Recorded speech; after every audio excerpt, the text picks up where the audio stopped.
This is probably my favourite amp plugin. I'm so glad that Bogren Digital released this. I'm not being paid, I bought this myself, but check this out.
I wasn't going to make this video. This was just supposed to be for me, but I don't have any affiliate links or anything like that. There's a lot of pressure to constantly release content to stay relevant, but not everything has to be a video. And this is one of those purchases that I just wanted for myself, but I've been really excited since it was announced. And that's because, for me, there's only really one channel that I watch specifically for the sounds. And I watch a lot of guitar channels because maybe they're my friends, or maybe I like their personalities. Starting to sound like a weird dating thing, Tinder for guitarists. Is Tinder even a thing anymore? I've got no idea. But yeah, I watch El Gavalaverta's channel because, to me, he has the gold standard when it comes to tone on YouTube. I'm so jealous of his bad boy amp, his 1985 2203 JCM 800. And I've owned 800s in the past, and they're one of those amps where they're not all created equally. I've been experimenting recently, trying to get the best possible sounds in this room. I've been updating my pedal board, so of course there'll be a video coming on that soon. I'm playing around with some new impulse responses. I got this new reactive load box from Red 7. It's the Amp Central Evo. Again, video coming soon.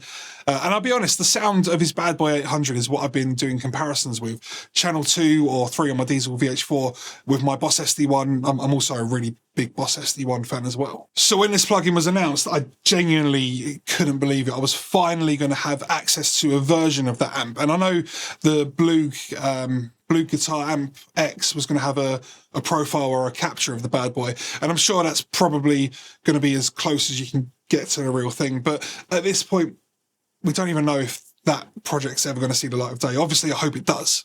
Oh yeah, so my point was that I wasn't going to make this video. I just wanted to enjoy this for myself. I even told my friend Rich Words Music, check out his channel, you'll love it, that I wasn't going to make this video, and I have other videos that I'm so badly behind on, but I just had to make this one.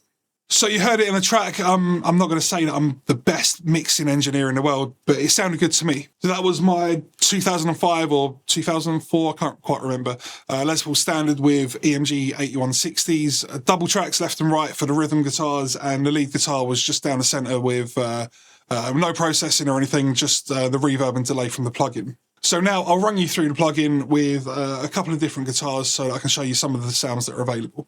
But before I do, please consider subscribing. It helps me help more people decide on what gear is best for them, and I would really appreciate it.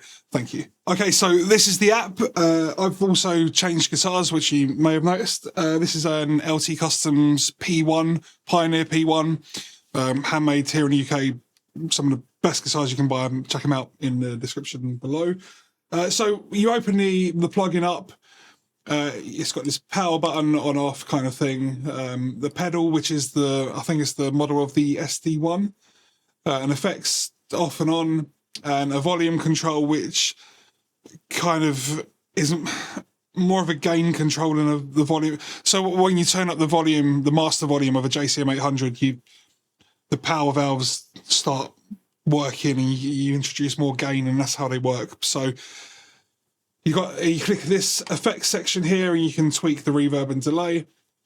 This is really cool. You can either sync it if you're in a DAW, so if you're recording something, you can sync it to the track, or you can manually set. I like mine set at around sort of 400 to 450 milliseconds if I'm not syncing up to a track. Ping pong, which is a stereo delay, so you can either have that mono or stereo. I really like it as a stereo delay. I'll show you both ways how they sound. Here we've got the tuner, which. And you can also mute it as well so it doesn't come through the headphones or speakers or whatever it is that you're listening to it on. Here we've got a selection of cabs. So we've got the modern cab, which I think is like a V30 Messer rectifier cab.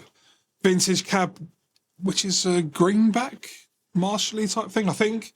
And a lead cab, which, again, I'm not too sure about. But either way, it doesn't matter. They all sound really good. I really like the modern cab for like sort of a rhythm kind of stuff. The vintage cab, when it's cleaned up a little bit, I think it sounds really good. And obviously leads for the solos sounds perfect. Or you can load in your own IRs as well, which I have done, but I really like the built-in cabs, so I'm not gonna do that. So this is it with the gain or volume, about 3.5 with no pedal in front of it.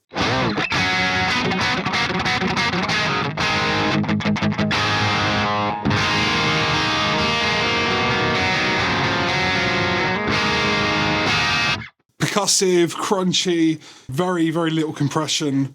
When you dig in, you get the feedback as you normally would with a real amp, I think so anyway. And taking up the gain or volume to about halfway.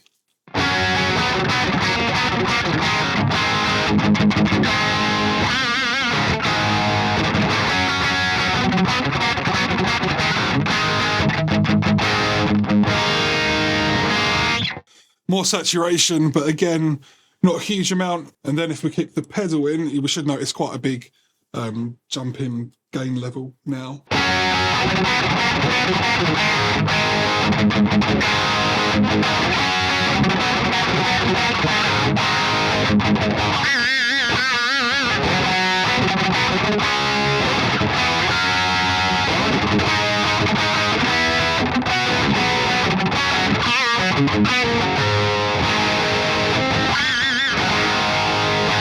Again, not a huge amount of gain, slight bit more compression, but like a real SD1 would do, it shelves off a bit at the low end, so cuts out a little bit of mud, just makes it slightly more forgiving on your playing.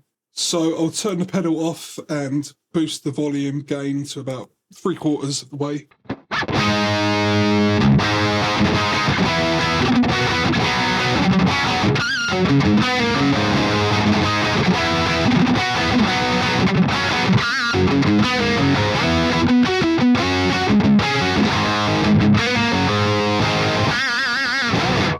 So quite a big boosting gain there. And then if we engage the pedal,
so I really like it around this kind of 7.2 for me personally.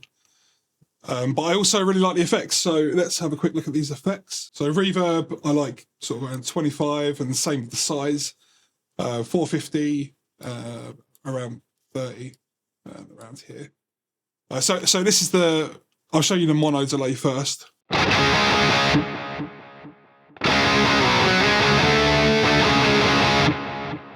Mono, and then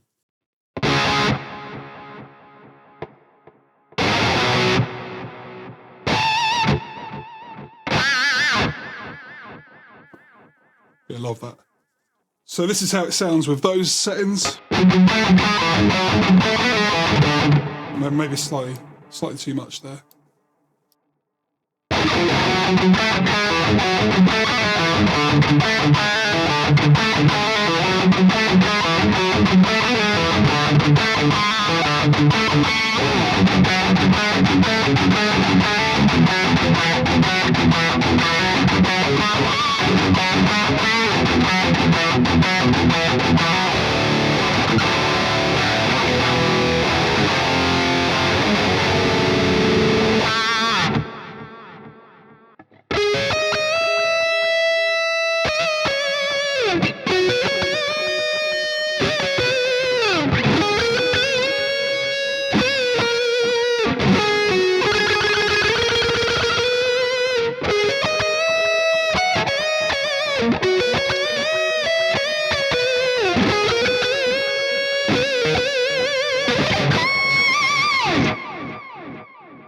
There's something I do really like to do with this is almost create like a double track kind of thing. So I bring the reverb down a little bit, take the time all the way down, 30 milliseconds, feedback to about 8, level to about here. Keep the stereo delay on, and you get a kind of double tracking sort of effect.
Very cool.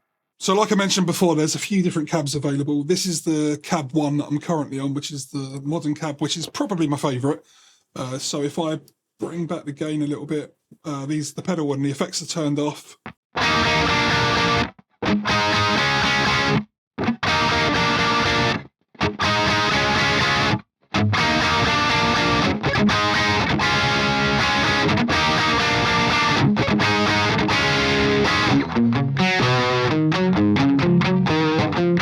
And then there's cab 2, which is the vintage cab, which is, well, more vintage sounding really. It's a bit softer.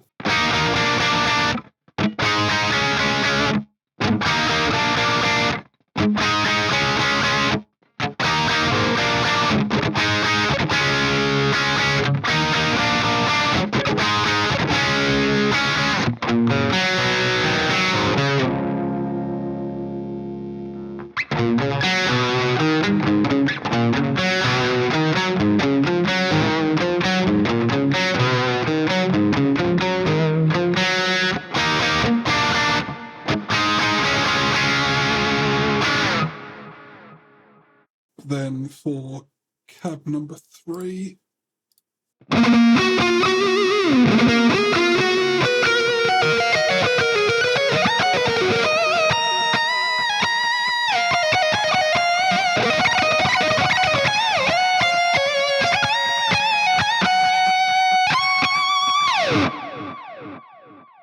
But to be honest, this does actually do a bit more than this. It does clean up really nicely in that kind of, you're not going to get like a Fender twin sort of pristine or like a JC120 kind of sound, but you will get that really nice kind of like slightly push clean. So I'll change guitar, I'll get like a Telecaster or something, and then we'll come back and we'll see how that sounds. Okay, so this is my Tele. It's just a stock player Mexican Tele. It's actually a good opportunity to show you the noise gate. So at the moment, the noise gate is on. If I turn it off,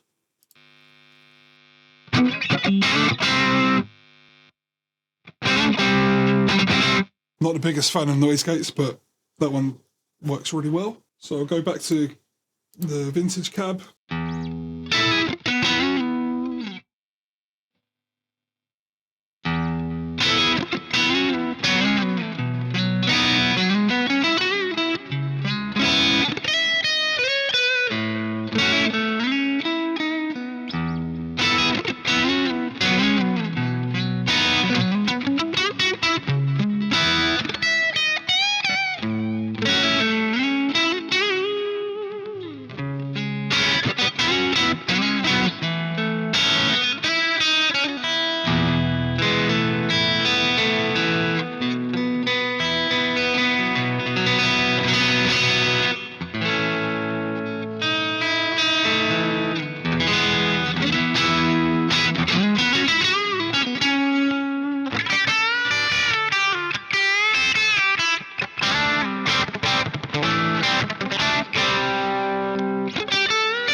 This guitar definitely needs to come home with me today because it's been a while since I played it, and it really needs a bit of a truss rod tweak because it's quite difficult to play.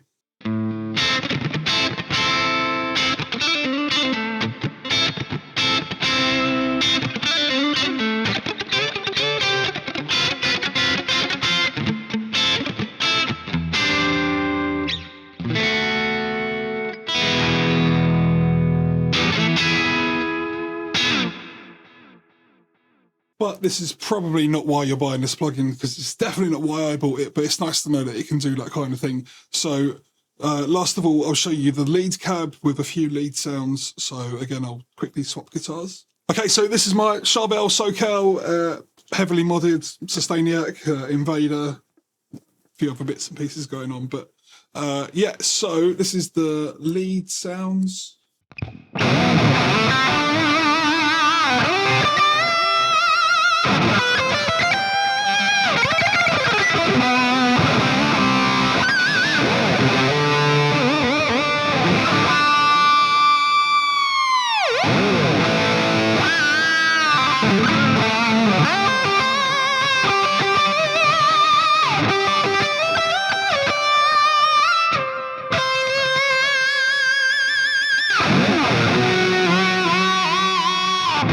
The thing I love about this plugin is that it retains the dynamics of your playing probably more than any other plugin that I've ever tried, but that also means that there's not much to hide behind. I really like the Bogren digital stuff. I've bought loads of their products in the past. I love their amp knob series. I use their Revs C Recto and the Blockletter 5150 all the time. But just like the real thing, there's a lot. They're a lot more forgiving than an 800. So when you're not playing at your best through the bad boy, you're going to know it. The other side to that is that when you do play well, it sounds incredible and it's so satisfying, it's addictive. And actually, maybe using this to practice could do wonders for your playing. But, I mean, not for me, I'm too far gone, but there's probably still hope for you. If you're new to the concept of the amp knob series, then you might think it's a bit weird at first. You're probably used to a full EQ section and lots of options. Why pay for this when you can get something else with a million options? Well, in my opinion, that's the whole point. If you're someone that gets lost for hours in tweaking, yeah, it can be fun, but is it really that productive? And is having a million sounds really more creative? I'd argue that giving yourself some limitations, working on what really matters, the parts, the performance, the songwriting maybe, is more beneficial. Taking away the option paralysis by having one really good sound can be more freeing than having thousands of mediocre sounds at your disposal. It's just something that I've personally found really helpful. I use Bogren's bass knob, amp knob, and Get Good's One Kit Wonder, and it lets me be so much more productive. It just does. You get a 2-week free trial. I bought this a couple of days ago. It's on sale at the time of this video, and you can get another 10% off, like I did, by using Elga's discount code, which I'll put in the description box below, so you can just copy and paste. I ended up paying €44, which I think is very reasonable for the tones that you get. I was actually slightly worried about trying out this plugin, to be completely honest. This specific amp is a dream amp for me, and if you're watching this, then maybe it is for you as well. So it had a lot to live up to. But realistically, it's not just the amp, it's the cab, it's the speaker, the microphone or microphones, the pedal, or whatever else is going on with outboard gear in the signal chain. And then that's not even including having a good sound in space that's soundproofed, or maybe if you're lucky enough to have understanding neighbours, but also sound treated, bass traps or whatever. So even if we had access to the bad boy, it's only part of the equation. So in a weird way, maybe this plugin is actually better than having a real thing. At least that's what I'm telling myself. I made this video about guitar gear trends that I think you already enjoy, so maybe give that a watch. Thanks for watching. See you soon.